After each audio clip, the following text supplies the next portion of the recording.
does away with Medicare. And in my judgment, that's a sacred promise that has been made to seniors. It's not an entitlement. It's an earned benefit that they're entitled to and have every right to expect and, quite frankly, are counting on. And the same can be said of Social Security. That's not an entitlement. That's an earned benefit. And I will do everything in my power to stand up and protect them. And I have a plan. And it's a plan to keep them as they are and to in no way cut the benefits from that. My plan does not call for doing away with either one of them. I'm not going to turn Medicare back over to the insurance companies, and I'm not going to turn Social Security over to Wall Street. That would be tragic. But as to the fundamental difference between us, it's all about priorities. You just repeatedly voted to provide more and more tax breaks for the rich and the powerful. Well, the middle class in this country is just getting crushed.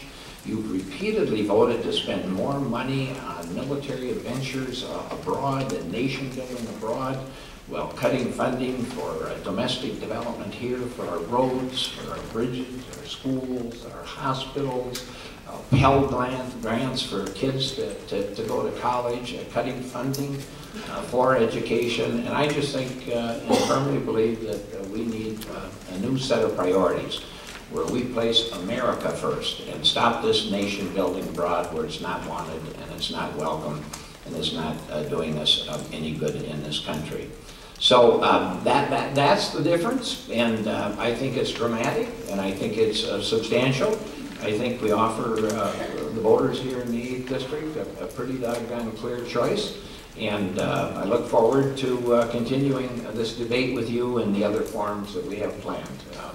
You're a gentleman, and it's been nice, it's been civil, and I look forward to the rest of this campaigning with you.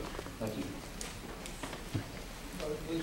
Well, thank you, Congressman Nolan, for being here today. I'd like to thank all of you for sharing your morning with us as well.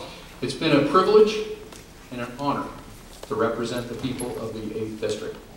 Over the past 2 years, we have created bipartisan, pro-growth, pro-job legislation that speaks for itself. The Buy American Steel Amendment, like I said, makes sure American steel goes in American projects. We've been able to pass an FAA bill after 23 extensions. We were able to pass a transportation bill after 9 extensions. And we were able to pass a TSA bill that makes sure that our returning warriors are treated with the dignity, honor, and respect that they deserve when they're passing through our nation's airports. Right now, we have 2 very different courses that America is planning to take. One course is a course of solvency, prosperity, and opportunity for our children and the next generation of Americans. The other is more debt, more deficit, more decline. I know these times are tough, but I truly believe Americans are tougher. We've been in tougher scrapes than this. And I believe choosing the right course, that America's best days lie ahead of them. I believe in limiting the size and scope of the federal government, thereby maximizing the individual freedom and liberty of the American people. I trust the American public more than I trust the American government in our future. I believe in a pro-growth tax reform. I don't believe in raising taxes in a recessionary time period, just as the President has said, as being a job creator. I believe in reducing the burdens of our small businesses so they can expand and create the badly needed jobs that we need in our small towns. In stark contrast, my opponent believes in a little bit of an antiquated style of government. He believes in bigger government, more spending, more taxes, increased deficits, and increased debts. In fact, like I said earlier, Congressman Nolan has come out and said that he believes that EPA regulations create jobs. Well, if you ask our mining community, they would probably differ with that. Let's keep moving forward, not backwards. I hope that I've been able to meet your expectations in providing unparalleled access and top-notch constituent services to. throughout the 8th District. It has been a great privilege to do so. While much work needs to remains to get people back to work and get our economy back on track, I humbly ask for your support and your vote so that I may report for duty in January and be a full-up round to serve the great people of the 8th District. Thank you again for the Duluth News Tribune, Chuck. You've been great as moderator. Audrey, I appreciate the Chamber for being here and all the Chamber does for our great community. And most of all, thank all of you for sharing your morning with us today. So thank you both.